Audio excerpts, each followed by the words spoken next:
How did Romans drink ice-cold drinks in high summer heat? No refrigerators, no electricity. Ice should have melted in minutes. But wealthy Romans had a secret.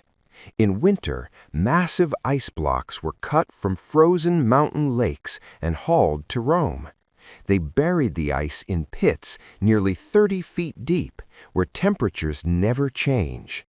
The walls were lined with volcanic stone.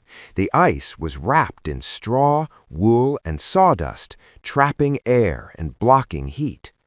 Cold air sank, warm air escaped through vents. The pit cooled itself.